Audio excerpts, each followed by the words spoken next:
घटना चक्र में आपका बहुत बहुत स्वागत है। सबसे पहले आज का एजेंडा। केजरीवाल ने एक बार फिर खोला वादों का पिटारा। लोकपाल के साथ ही मुफ्त पानी, सस्ती बिजली और महिला सुरक्षा पर दिया जोर। और रैली में मोदी ने केजरीवाल के वादों पर साधा निशाना, कहा दिल्ली को धोखा देने वालों को सबक सिखाए मतदाता। तो आज भारतीय जनता पार्टी के तरफ से मोर्चा संभाल लिया है प्रधानमंत्री खुद नरेंद्र मोदी ने। उन्होंने एक रैली को संबोधित किया, लेकिन उससे पहले अरविंद केजरीवाल ने दिल्ली के मतदाताओं के लिए अपने वादे के पिटारे खोल दिए। 70 उन्होंने वादे किए और जो उन्होंने घोषणा पत्र में है उस पर हम चर्चा करेंगे। लेकिन सबसे पहले आपके कुछ अंश आपको हम दिखाते हैं कि अरविंद केजरीवाल ने पानी, बिजली पे क्या क्या कहा है। सीएजी का ऑडिट करवाएंगे इन कंपनियों का। बहुत सारे लोगों को लग रहा है कि इन कंपनियों में धांधली है। आम आदमी पार्टी ने सीएजी का ऑडिट शुरू किया था, लेकिन बीजेपी और कांग्रेस की सरकारों ने उसके बाद, हमारी सरकार जाने के बाद इस ऑडिट को ठंडे बस्ते में डाल दिया। इस ऑडिट को फिर से शुरू कराएंगे और हमें उम्मीद है ऑडिट रिपोर्ट आने के बाद दिल्ली में बिजली के दाम आधे से भी कम हो जाएंगे। पानी का अधिकार एक लीगल अधिकार होना चाहिए।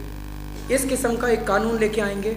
5 साल के अंदर आज दिल्ली में 40 से 45% दिल्ली के घरों में पीने का पानी नहीं आता। उन्हें टैंकर पे निर्भर रहना पड़ता है। 5 साल के अंदर हर घर के अंदर पूरी दिल्ली में पानी की पाइपलाइन बिछाएंगे। ये दिल्ली के लिए शर्म की बात है कि देश की राजधानी में हर घर में पानी नहीं आता। 5 साल में पाइपलाइन बिछाएंगे, हर घर में टूटी में पानी आएगा और सफिशेंट पानी आएगा। मैं आज ये तो कमिट नहीं कर रहा कि 5 साल में 24 घंटे पानी हर घर में देंगे, लेकिन कम से कम 2 घंटे पानी हर घर में, हर घर की टूटी में आना चाहिए। ये 5 साल में साफ पानी आना चाहिए, पीने का पानी आना चाहिए। ये 5 साल में हम अचीव कर सकते हैं। और अनऑथराइज्ड कॉलोनी, अवैध जो कॉलोनियां बनी हुई है दिल्ली पे, उस पर क्या कहा है केजरीवाल ने, ये आप खुद देखें। जैसे ही आम आदमी पार्टी की सरकार बनेगी, तुरंत इन सभी अनऑथराइज्ड कॉलोनीज में विकास कार्य यानी कि सीवर, पानी, बिजली, स्ट्रीट लाइट्स, पार्क, सड़कें, ये वाले काम तुरंत शुरू करवा दिए जाएंगे। जहां तक नक्शे पास होने का सवाल है, जहां तक रजिस्ट्रियों का सवाल है, मकानों पे लोन मिलने का सवाल है, इसमें हमें केंद्र सरकार की मदद की ज़रूरत होगी। और हमें पूरी उम्मीद है कि केंद्र सरकार के साथ मिलके हम 1 से 2 साल के बीच में आपकी ये वाले नक्शे पास करवाने भी चालू कर देंगे। इसके साथ ही उन्होंने जो दिल्ली में 360 गांव है, उनकी शिक्षा, उस पर क्या कहा वो भी सुन लें। दिल्ली के गांव के साथ आज बाकी दिल्ली की कनेक्टिविटी नहीं है। बसें बहुत कम हैं। फटफट सेवा जो है उसके ऊपर सरकार ने 10 रिस्ट्रिक्शंस लगा रखी हैं। मेट्रो गांव तक जाती नहीं है, तो दिल्ली के गांवों को बसों के जरिए, मेट्रो के जरिए कनेक्ट किया जाएगा। जो हमने कहा 20 नए कॉलेज खोले जाएंगे दिल्ली में, इसकी ज़मीन कहाँ से आएगी? मैंने दिल्ली के गाँव वालों से बात की, उन्होंने कहा जी ज़मीन हम देंगे, जो गाँव ज़मीन देगा वहाँ हम कॉलेज खुलवा देंगे। तो दिल्ली के अधिकतर ये कॉलेज दिल्ली के बाहरी गाँवों में खुलेंगे। इससे दिल्ली का ट्रैफिक की प्रॉब्लम भी सॉल्व होगी, क्योंकि दिल्ली बाहर की तरफ विकसित होना चालू होगी। तो अरविंद केजरीवाल ने तमाम वादों के पिटारे खोले। उन्होंने 70 ऐसे अपनी घोषणा पत्र में उन्होंने वादों को चिन्हित किया है, जिस पर हम चर्चा करेंगे। लेकिन उससे पहले एक छोटा सा ब्रेक लेते हैं।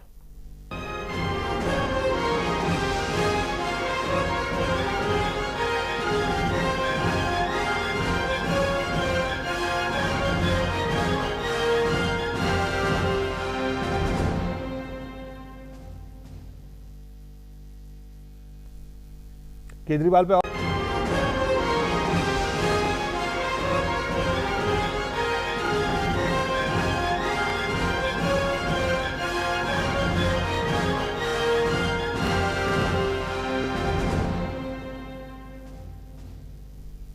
आपको हम दिखा रहे थे अरविंद केजरीवाल अपने घोषणा पत्र के कुछ अंश जो उन्होंने बयान आज दिए हैं घोषणा पत्र को लेके।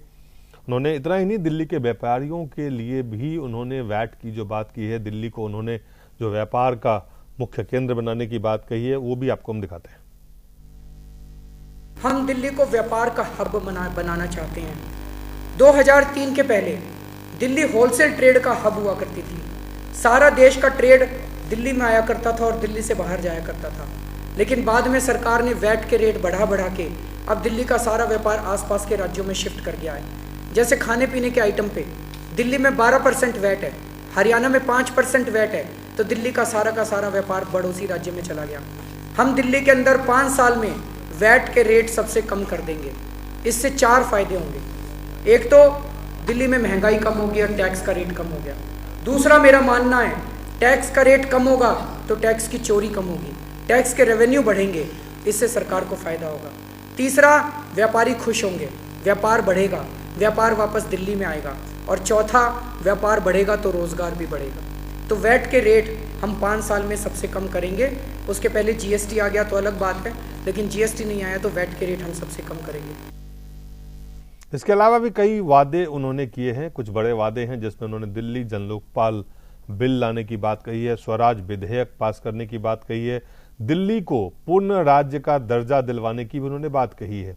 साथ ही साथ दिल्ली का अपना पावर स्टेशन होंगे, दिल्ली के दाम उन्होंने बिजली के बारे में बता ही दिए हैं। साथ ही साथ तमाम सोलर सिटी बनाने की भी उन्होंने बात कही है। और 70 उन्होंने ऐसे वादे किए हैं जिनके बारे में हम चर्चा करेंगे। लेकिन इससे पहले कि हम और चीज़ों पर जाएं, लेकिन सबसे पहले हम बात करते हैं जो हमारे साथ बीजेपी के नेता हैं रमेश रत्न जी। रमेश जी, ये जो वादे किए गए हैं, हालांकि घोषणा पत्र तमाम पार्टियां जारी करती है, बीजेपी के तरफ से इस बार घोषणा पत्र नहीं बल्कि विजन डॉक्यूमेंट की बात आप कर रहे हैं, आप घोषणा पत्र नहीं ला रहे हैं, उन्होंने इस पे भी आपको निशाना सा। लेकिन सबसे पहले जो घोषणा पत्र है उस पर आपकी क्या प्रतिक्रिया है? ये घोषणा पत्र ये तो जनता को मुंगेरी डाल के सपने दिखाने वाला जादूगर है। ये तमाम पार्टियां करती रही, आप भी करते रहे, तो आप नहीं, हम नहीं करते रहे। हमारा तो जो विजन विश्वास और जो सिस्टम पर आज आए हैं जी, और इसलिए कोई नया घोषणा पत्र देने का मतलब नहीं है जी। जो विजन है वो जनता में है, और जो स्टेट का मामला है वो चीज़ें एक विजन डॉक्यूमेंट दे दी गई हैं। लेकिन ये जो घोषणा पत्र मैं तो ताज्जुब कर रहा हूँ कि ये घोषणा पत्र में क्या ये जितने वायदे हैं, जितनी बातें कही गई हैं, महिला सुरक्षा की बात करने वाला व्यक्ति, महिला के लिए उनकी पार्टी में क्या अस्तित्व है, वो ऐसा व्यक्ति जिसके यहाँ महिला नाम का कोई अस्तित्व ही नहीं। दूसरी चीज़ बिजली पानी बहुत गाने का काम किया है। बिजली पानी के सिस्टम को मैं पूछ रहा हूं कि सबसे पहले उसने आते ही जो है खजाने में से निकाल करके उन्हीं कंपनियों को जिनको मीटर के लिए चेकिंग के लिए कहा था, लाइन व्यवस्था को दुरुस्त करने के लिए कहा था, वो सारी जो सिस्टम को बिल्कुल लच्चर बच्चर सिस्टम को ताक में रख करके सरकारी खजाने में से पैसे लुटाने, उन्हीं कंपनियों को लुटाया जिन कंपनियों पर आरोप थे। दूसरी चीज़ एक और है कि ये जो आज जो घोषणा पत्र में पानी वाला भी बेवकूफ़ बनाने का नाटक है। 5% लोगों को 670 लीटर पानी का देने के बाद झूठ फरेबी का पुलंदा है। इसके साथ साथ एक और भी चीज़ है कि ये सरकार क्या देना चाहेगी। आप ये कहते हैं झूठ का पुलिंदा है जी, कुल नटसेल में आप यही कह रहे हैं। बिल्कुल। अवधेश जी, जब केजरीवाल साहब ने मैनिफेस्टो उन्होंने जारी किया तो उन्होंने कहा ये उनके लिए गीता, बाइबल, कुरान, गुरु ग्रंथ साहिब की तरह है और अगले 5 साल आम आदमी पार्टी क्या करेगी उसके लिए मैनिफेस्टो जो है गाइड का काम करेगा। देखिए, ये 70 अगर हम पढ़ते हैं, केजरीवाल साहब जो बोलते हैं वो इसी प्रकार से बोलते हैं। यही उनकी खासियत है कि इतना विश्वास दिलाते हैं कि जो कुछ भी वो बोल रहे हैं वो भगवान और खुदा की ही आवाज है और वो उसी तरह पूरी होगी। और नेता में ये गुण होना भी चाहिए। देखिए, जितना कुछ उन्होंने कहा है ये हो जाए तो निश्चित रूप से दिल्ली का कायाकल्प हो जाएगा।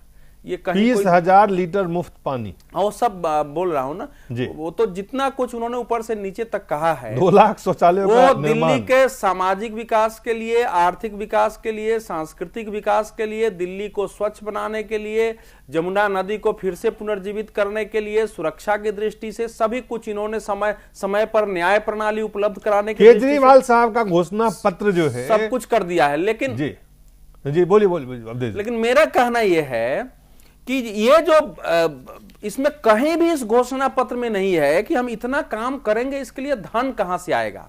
मेरी चिंता वहां है क्योंकि करीब 40,000 करोड़ रुपए के आसपास का दिल्ली का बजट होता है। इससे ज्यादा का तो हमने कभी देखा नहीं है। 28,000, 30,000, 32, 35, 40,000 करोड़ रुपया।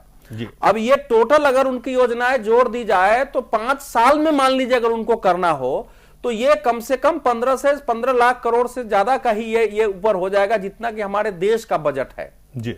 तो वो करेंगे कहां से ना, ये है क्योंकि इन्होंने जनता पर कहीं कोई भार डालने की बात नहीं की है, व्यापारियों पर कोई भार डालने की बात नहीं की है, केवल सुविधाएं मान लीजिए 500 स्कूल बनाएंगे, 20 डिग्री कॉलेज बनाएंगे, 2 लाख सार्वजनिक शौचालय बनाएंगे, सभी घरों में पानी की पाइप देंगे, 20,000 लीटर पानी मुफ्त करेंगे, बिजली का बिल आधा करेंगे, शिक्षा स्वास्थ्य और वो जो है PHC 900 नया प्राथमिक अस्पताल बनाएंगे, 300 अतिरिक्त बेड देंगे।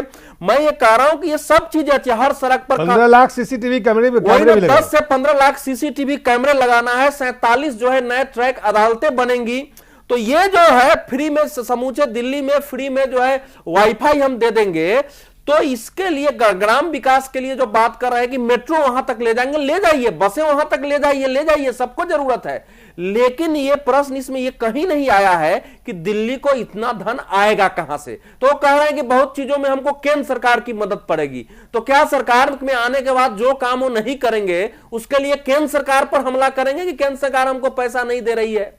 तो ये जो है ये मैं फिर कह रहा हूं कि एक एनजीओवादी राजनीति जो होती है ना, जो एनजीओ का माइंड है कि एवरीथिंग जो है ना केवल जनता के लिए सब चीज हो जाए, सरकार सब गलत कर रही है, जमुना गंदगी जनता सरकार ने कर दिया, पानी सरकार नहीं दे रही है, सब ये एनजीओ। आप ये कह रहे हैं ये पॉलिटिकल पार्टी का मैनिफेस्टो नहीं है बल्कि एक गैर जो सरकारी एनजीओ, मेरा मानना है कि जो एनजीओवादी राजनीति इस देश में जो शुरू हुई केजरीवाल के माध्यम से, जिसकी प्रतीक किरण बेदी भी हैं, जिन्होंने पार्टी से पहले ही अपना विजन जो है जारी कर दिया पार्टी से पूछे बगैर, तो ये लोग ऐसे ही करते हैं। ये दिल्ली को भ्रमित करेगा, ये संभव नहीं है। ये इतना आसानी से 5 साल में भ्रमित करने का घोषणा पत्र है, आप इसको कह रहे हैं? मैं ये मान रहा हूं। चलिए, आम आदमी पार्टी के नेता जल्द हमारे बीच में स्टूडियो में ज्वाइन कर रहे हैं, छोटे से ब्रेक के बाद।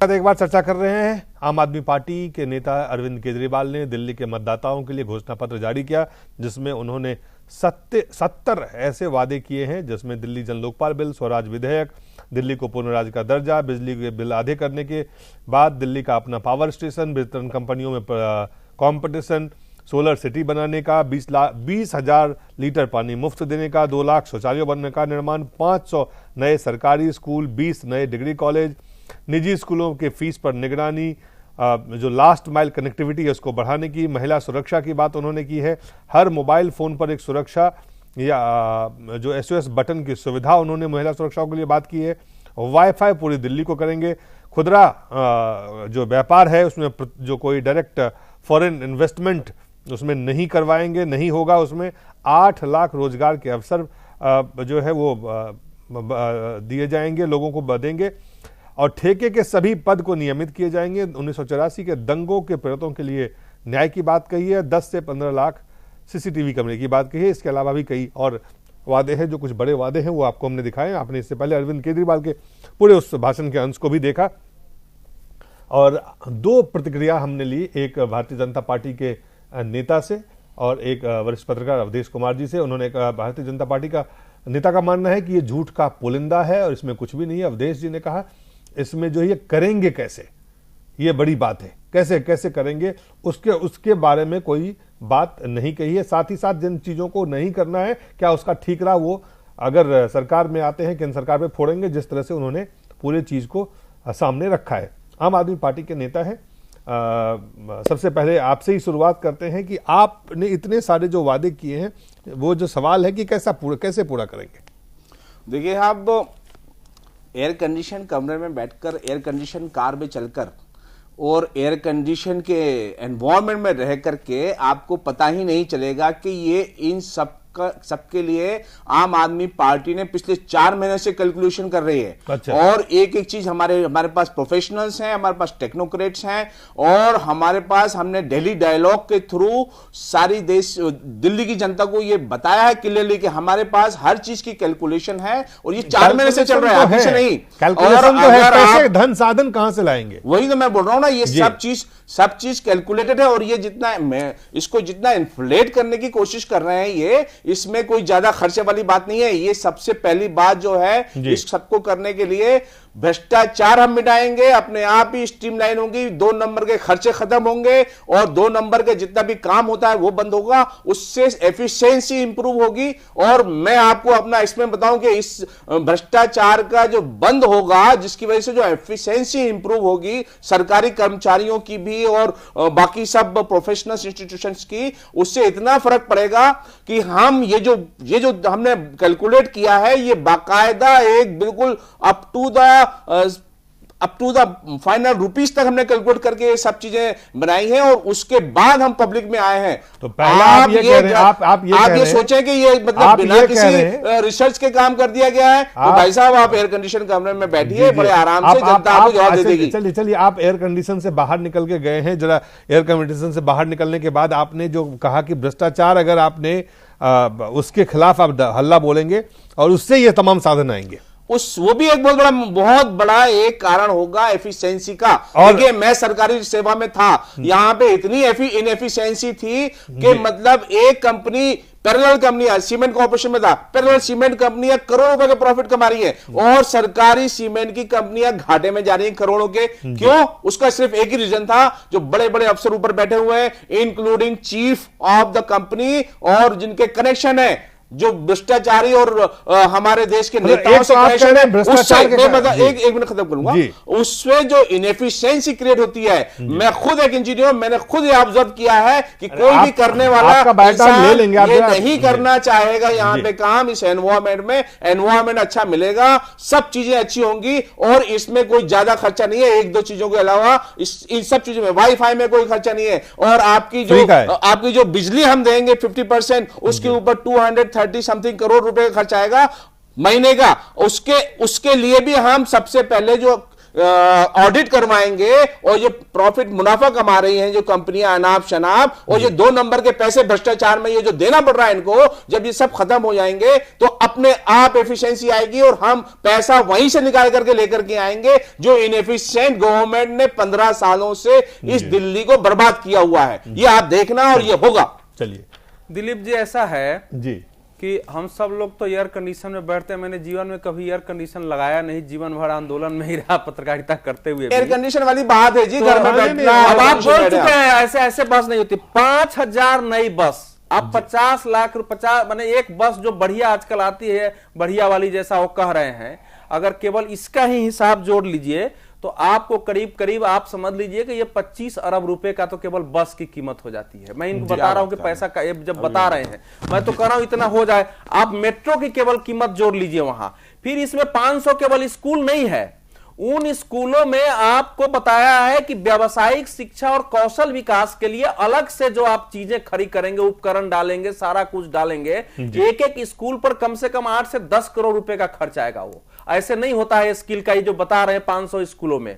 उसी प्रकार से स्टार्टअप हब यूनिवर्सिटी और कॉलेज में बनाना है, प्रौद्योगिकी इंक्यूबेटर बनाएंगे, 3 लाख वर्ग फुट जमीन ले ले करके, और कॉलेजों में बता रहे हैं कि बनाएंगे। जरा इसका खर्च जोड़ लीजिए। मैं कह रहा हूं कि ये सब अच्छी चीजें हैं जी। पहले भी वो आए थे तो बिजली का कहे सारा कैलकुलेशन करके, आम आदमी पार्टी के नेता भी हमारे मित्र थे, बताते थे कि भाई टीवी पर ये मत पूछ लीजिए बिजली का बिल कैसे घटाएंगे, वो 4-5 लोगों पर छोड़ दीजिए। आपको पता है कि उसके लिए सब्सिडी के आधार पर आपने घटाया, 3 महीने के लिए आप करके गए थे, आपके पास पैसे की व्यवस्था नहीं हो पाई।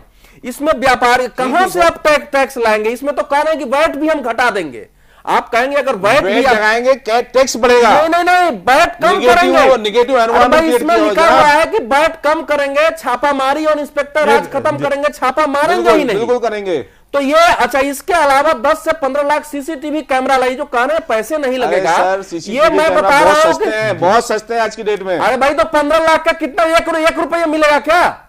आप अपनी बात करिए। लेकिन 1000 नहीं, 1000 रुपया भी सीसीटीवी अगर मिनिमम मैं कह रहा हूं, उससे ज्यादा का ही है, तो 15 लाख को 1,000 200 रुपए में मिल जाएगा। 200 रुपए में सीसीटीवी नहीं मिलता है। मजा नहीं आएगा, नहीं ऐसे मजा नहीं आएगा, जिसका नंबर है वही बोले, जिसका नंबर है वही बोले। बोलिए, मैं बताऊंगा। नहीं, सवाल है कि उसके लिए 1500 करोड़ रुपए अभी अंदाजा नहीं है इनको ना कि आप अवधेश जी कह रहे हैं कि मेरा कहना यह है जी कि जो 5, 6, 7 साल में लोग एनजीओ बना करके जो एकदम से स्वर्ग बना देंगे सरकार से, वो जो करते रहे उसी अनुरूप फिर से दोबारा जो है 49 दिन सत्ता में रहने के बाद भी आम आदमी पार्टी ने, हमको दुख है कि उसने अनुभव नहीं लिया कि हमको किस प्रकार से घोषणा पत्र जारी करनी है। यह केंद्र सरकार का 17 लाख करोड़ रुपए का बजट होता है, उसके कम से कम, मैं तो पहले 15-17 लाख सोच रहा था, अब तो मैं जोड़ रहा हूं कि उसके 3 गुना 4 गुना चला जाएगा ये अगर इतना कर दिया जाए तो। इसलिए तो मैं कह रहा हूं कि होगा कैसे ये। जी, आप कह रहे हैं ये होगा कैसे, वो कह रहे हैं कि आप एयर कंडीशन कमरे में बैठ के मत तय करिए कि ये कैसे होगा। उन्होंने कहा हम भ्रष्टाचार खत्म करेंगे, और भ्रष्टाचार खत्म करने के बाद रमेश जी ये जो चीजें हैं उसमें एफिशिएंसी आएगी, और एफिशिएंसी से पैसे आएंगे, पैसे से बेहतर माहौल बनेगा और ये चीजें हो सकती है। देखिए, मैं तो ताज्जुब करता हूं क्योंकि मैं भी एक अर्थशास्त्र का, मैं भी जो है स्वयं पोस्ट ग्रेजुएशन है जी। किसी प्रोजेक्ट को बनने से पहले आप उसका एस्टिमेट भी तैयार कराएंगे, फिर उसे सैंक्शन भी कराएंगे। इसके दो पहलू हैं, इसके दो पहलू हैं। एक है राजनीतिक दल अपना घोषणा पत्र चुनाव से पहले अपनी मंशा, अपनी कि हम ये करना चाहते हैं, ये करेंगे, और ये हमारा गाइड है जो उन्होंने कहा है। आम आदमी पार्टी के नेता अरविंद केजरीवाल ने कहा है कि ये कुरान और बाइबल की तरह करने से पहले सोचा ये जाता है कि भाई ये करेंगे वो करेंगे, लेकिन इसके जो स्रोत हैं वो कहां से आएंगे, क्या केंद्र के नाम, ये तो पहले भी नहीं कभी सोचा गया होगा, क्योंकि पहले भी इस तरह की घोषणा पत्र तो हमने देखा है। नहीं ऐसा है, ऐसी घोषणा पत्र तो तमाम पार्टियां देती हैं। एक नहीं चीज इस बार दिलीप जी, पहले मेरी बात पूरी हो जाने दीजिए। मेरी बात शीला दीक्षित जी ने 5,000 पैसे लाए ना, कहां से लाए उन्होंने? ऐसा मेरी बात मेट्रो अभी भी आई है, कहां से आई है? ऐसा है कि इन्होंने इसको उपाधि दे दी जो गुरु ग्रंथ की दे दी का प्रोजेक्ट आप दे जी, इन्होंने बहुत गुरु ग्रंथ की दे दी, बाइबल की दे दी, गीता की दे दी, कुरान का। और मैं तो आश्चर्य कर रहा हूं कि इससे ज्यादा देश के लिए बहुत ही एक भोड़ापन सबूत दिया है। जो व्यक्ति शपथ में अपनी संतान को खा जाए, भगवान को खा जाए, सारी और फिर कहते भूल हो गई। दिल्ली की जनता के लिए उन्होंने बदला है, दिल्ली की जनता ने फोर्स किया।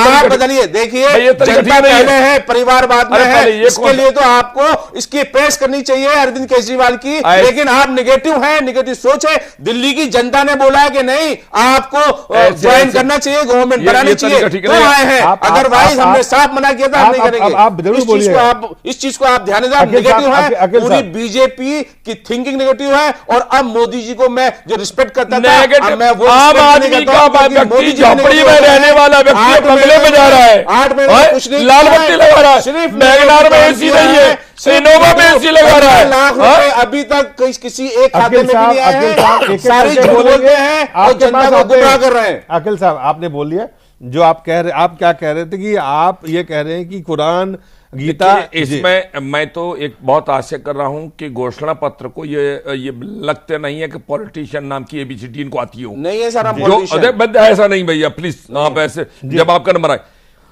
इन्होंने 3 उपाधि धार्मिक तरीके से दे दी, गुरु ग्रंथ भी कह दिया, बाइबल भी कह दिया, गीता भी कह दिया, कुरान भी कह दिया हमारे यहाँ। और एक और भी चीज, आप लीगल सिस्टम में ओथ जब लेते हैं तो उसमें ये तीनों चीजों का जिक्र किया जाता है। ओथ मतलब जो भी धार्मिक हो, और आप एफिडेविट के एक उसमें भी झूठ साबित हुए, कसम खाने में साबित हुए। मैं आशा कर रहा हूं, क्या चाह रहे हैं जी? कहना ये चाह रहे हैं कि आपने देश को एक अवधेश जी तो कह रहे थे 70 को, मैं तो कह रहा हूं कि 4 गुना देश के बजट से 4 गुना इन्होंने बजट का एक नाटक दिखा दिया।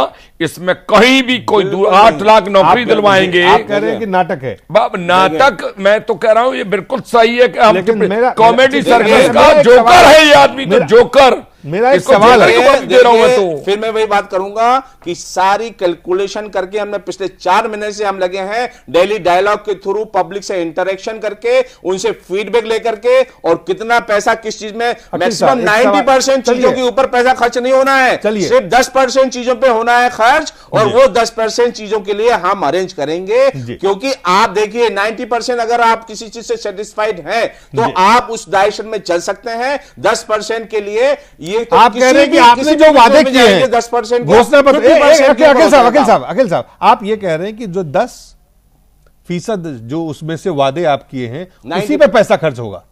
90% 90% जो है वो एफिशिएंसी से होगा। देखिए आप यही कह रहे हैं। हम कॉलेज खोलने के लिए बोले हैं, कॉलेज खोलने के लिए हम लोगों से ऑलरेडी डायलॉग कर चुके हैं। जो गांव के लोग हमें देंगे जमीन है, उन्होंने रेडी भी हो गए कई तो कि हम आपको जमीन देंगे, तो जमीन उनकी मिल जाएगी। हमारे पास सिर्फ बिल्डिंग बनाने का काम रहेगा। उसमें भी हम लोगों से सहयोग मांगेंगे, सहयोग लेंगे और सब लोग आएंगे, क्योंकि ये हमारे दिल्ली की जनता की एक अहम जरूरत है, जिसमें अभी 1.25 लाख स्टूडेंट ही आ सकते हैं। हमारा काम है 2.5 लाख स्टूडेंट को एडमिशन देना इस पूरी दिल्ली की जनता को, और 80% वाले को वो मिल नहीं रहा एडमिशन आज की डेट में। ये हमारी त्रासदी है दिल्ली की, दिल्ली वाले बाहर जाकर पढ़ाई कर रहे हैं।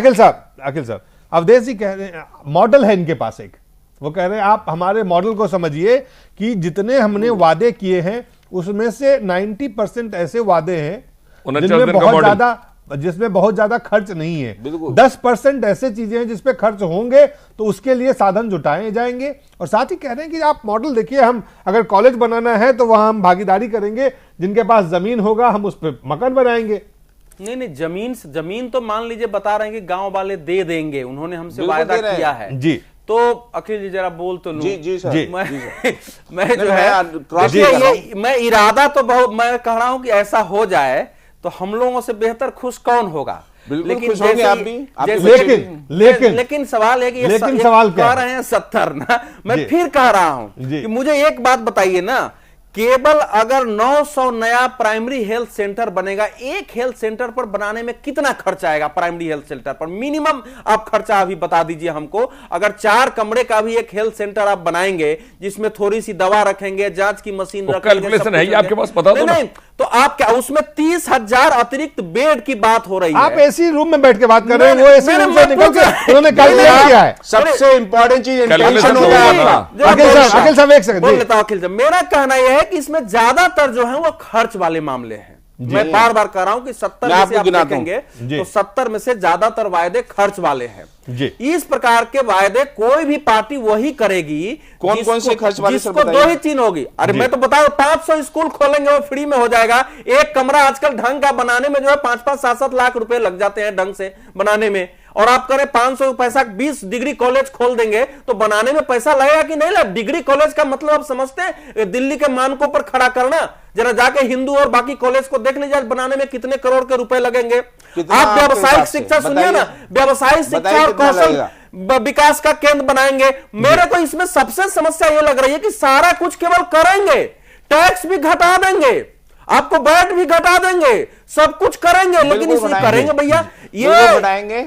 मैं अगर हिसाब मुझे थोड़ा पहले से रहता ना तो मैं इसका एक हिसाब लेकर के 2 दिन में बता सकता हूं कि इसमें कितने खर्च आएंगे। 5 साल। आप अवधेश जी ये कह रहे हैं कि इन्होंने एक ऐसे अव्यवहारिक, मेरा कहना है कि एक अव्यवहारिक, जनता को लुभाने वाला, अनावश्यक रूप से ये उसी प्रकार का व्यक्ति ऐसे वायदे कर सकता है जिसको वाकई ये अनुभव नहीं हो कि हम कितने दिन में क्या काम कर सकते हैं। मैं दावे के साथ कह सकता हूं, पर इतने सालों से हम लोग राजनीति देख रहे हैं, सब कुछ देख रहे हैं, दुनिया की कोई भी सरकार, दुनिया की सबसे इफिशिएंट सरकार जो होगी वो भी 5 साल में ये काम नहीं कर सकती है। दुनिया की मैं कह रहा हूं। अरविंद 90% हम करके दिखाएंगे, 10% के ऊपर डिपेंड होना पड़ेगा, उसके लिए हम खोजेंगे रास्ता। आप मुझे एक बात बताइए, आप जो भी आपको मन हो बात बोल सकते हैं, आजादी है बोलने की, लेकिन जितने वादे किए हैं अगर इस पे नजर डालें, तमाम चीजों पे 70 के 70 वादों पे अगर आप नजर डालें तो उसमें कई वादे ऐसे हैं जो आपकी सरकार कर नहीं सकती बिना केंद्र सरकार के साथ। बिल्कुल बिल्कुल सही बात है। तो क्या उसके लिए आपने ये जानबूझ के बनाया है ताकि आप केंद्र सरकार, आपको पता है यहां पे किसकी है? नंबर एक।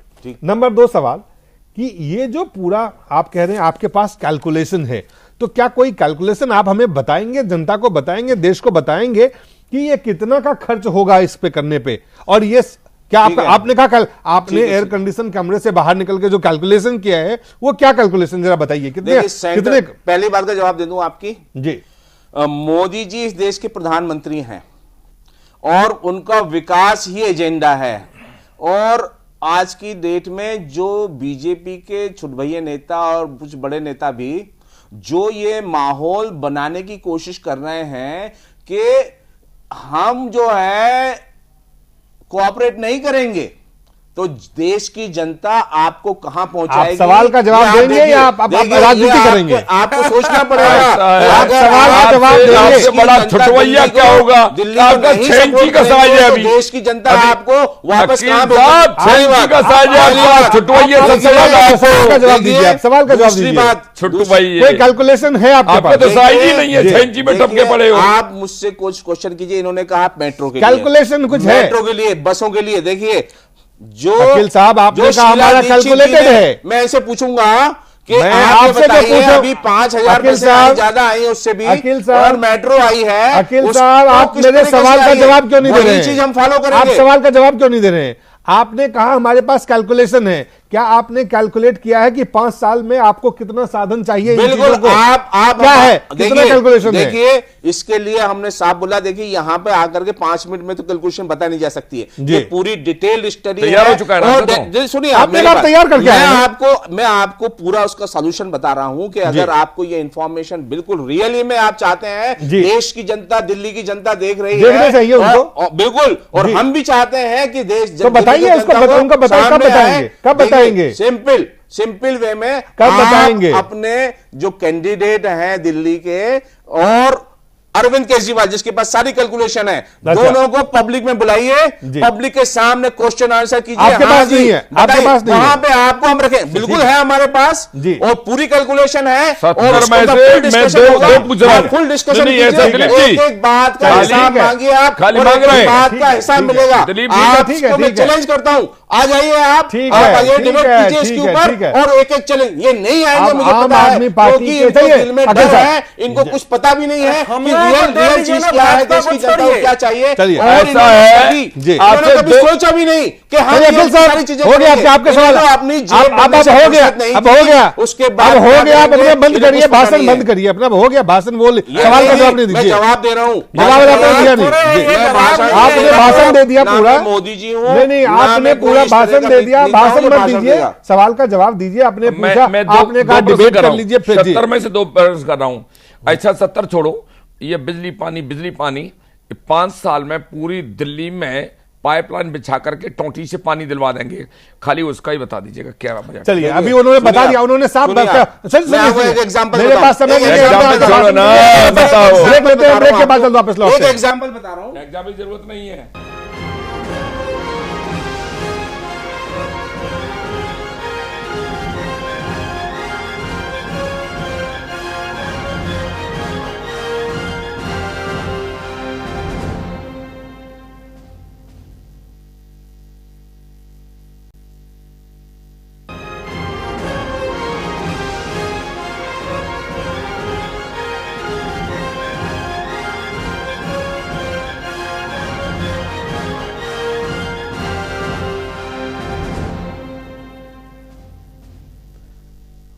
एक बार फिर से स्वागत है। और अब केजरीवाल साहब के वादों के पिटारे के बाद चलते हैं मोदी साहब ने आज केजरीवाल के वादों पे निशाना साधा। सबसे पहले उन्होंने क्या कहानी कहा केजरीवाल के लिए, ये आपको हम दिखाते हैं।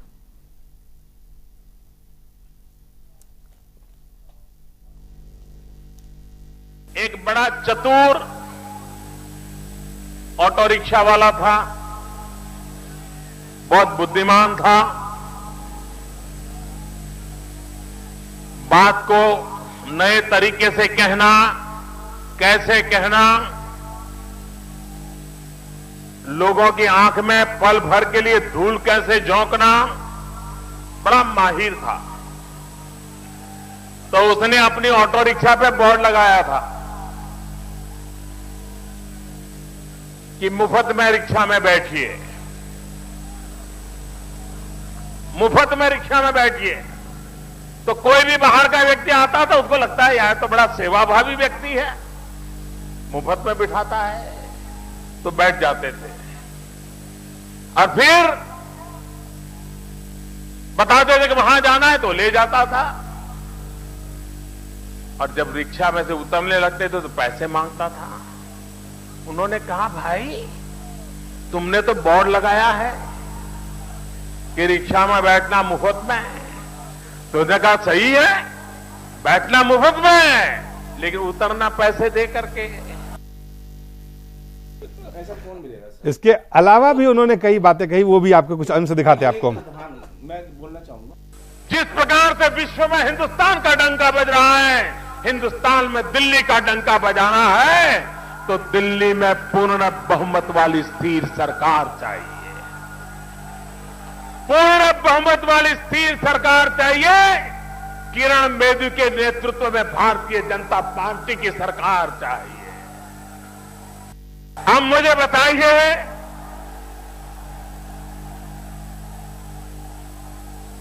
ये महंगा सौदा दिल्ली का भला करेगा क्या? दिल्ली का भाग्य बदलेगा क्या? भाइयों बहनों, एकाध बार झूठ चल जाता है, एकाध बार लोगों की आंख में धूल झोंक करके कुछ पाना सरल हो जाता है, लेकिन बार बार लोगों की आंख में धूल झोंक करके कोई सफलता प्राप्त नहीं कर सकता है। दिल्ली को सरकार चलाने का तजुर्बा वाले लोग चाहिए। बहन किरण जी के नेतृत्व में, जिनको दिल्ली का चप्पा चप्पा पता है, जो दिल्ली के इतिहास से भी जुड़ी है, दिल्ली की भूगोल से भी जुड़ी हुई है, जिन्हें प्रशासन का अनुभव है, वो मजबूत इरादे भी हैं और मजबूत कंधे वाली भी महिला है। वे इस बात को उठा करके दिल्ली को नई ऊंचाइयों पर ले जाएगी, इसका मुझे पूरा विश्वास है। भारत सरकार गैस के सिलेंडर पर सब्सिडी देती है। वो सब्सिडी किसको जाती है, बीच में कहां जाती है, मलाई कौन खाता है, ये सारे सवाल बार बार उठते रहे हैं। क्या कोई उसका उपाय नहीं था? आज मैं गर्व के साथ कहता हूं, हमने उपाय खोजा और 3 महीने के भीतर भीतर 9 करोड़ परिवारों में गैस सिलेंडर की सब्सिडी के पैसे सीधे सीधे उनके बैंक खाते में जमा करवा दिए।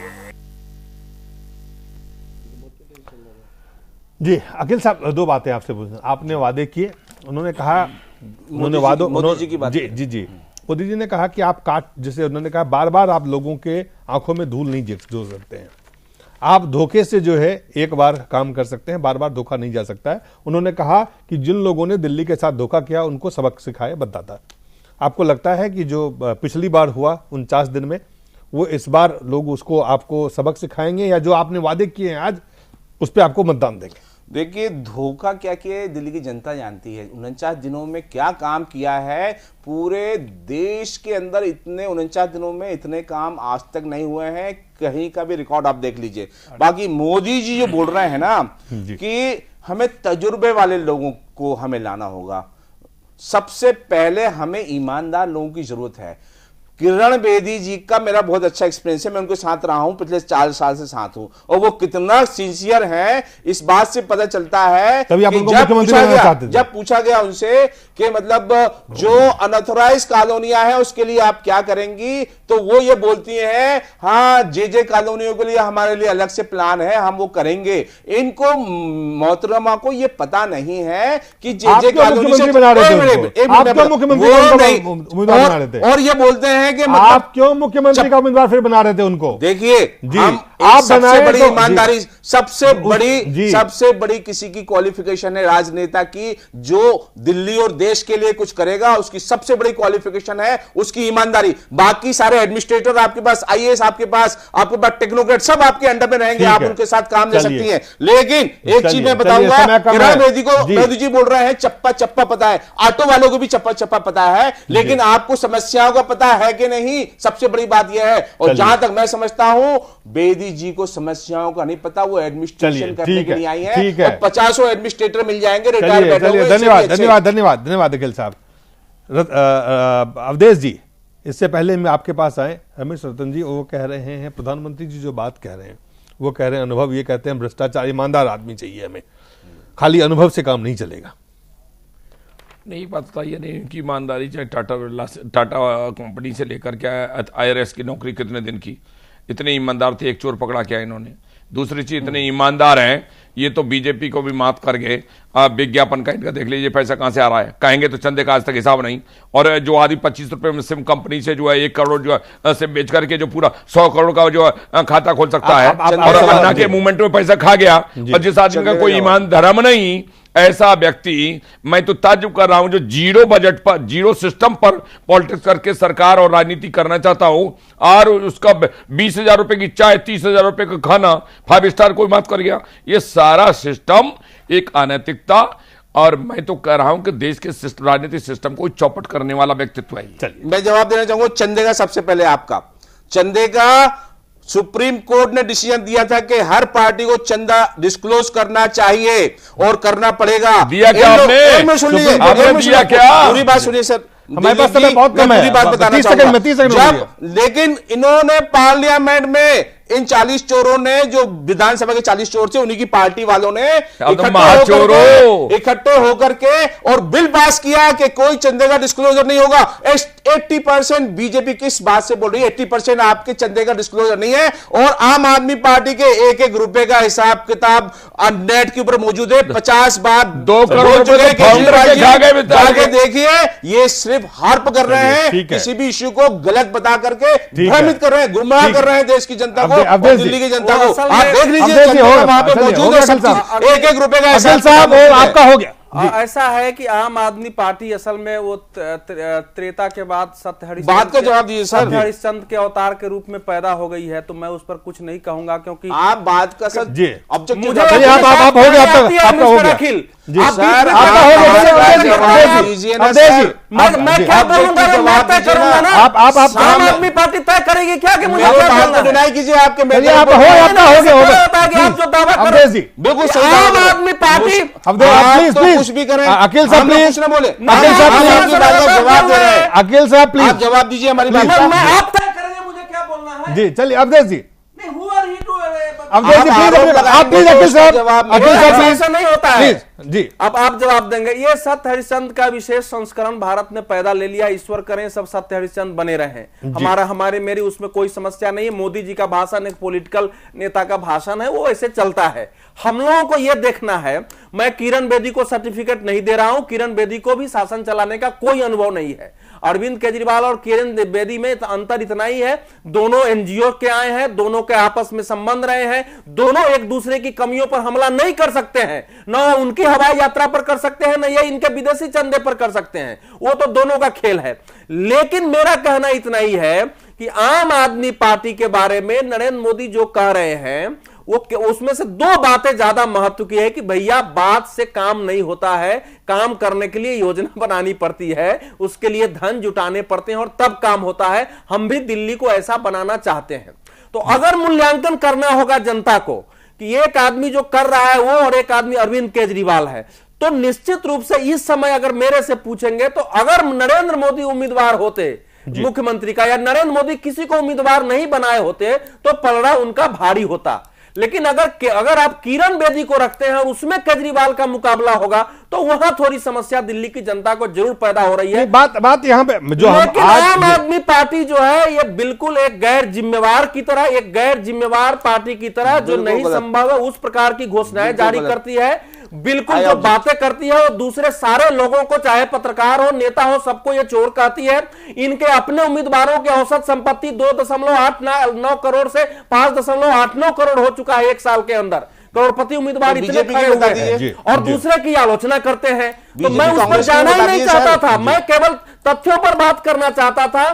प्राइम मिनिस्टर जो कह रहे हैं अरविंद, अरे भाई आप लोग तो एक दूसरे को कह रहे हैं कि आप चोर हो तो आप चोर हो, उसमें मैं क्या बताइए ना सर। मेरा कहना है कि आम आदमी पार्टी जिस सच्चाई का, जिस स्वच्छता का, जिस पारदर्शिता का, जिस ईमानदारी का और राजनीति में जिस सिद्धांत की बात लेके आई थी वो खत्म है। ये भी भाजपा और कांग्रेस की तरह झूठ और पाखंड का सहारा लेके राजनीति कर रही है। चलिए, मैं ये कहना चाहता हूं सर आपसे कि जो हमने हमारा अगर 2 नंबर का पैसा किसी एक का भी है, बहुत बहुत धन्यवाद, निकाल के बाहर कर देते हैं।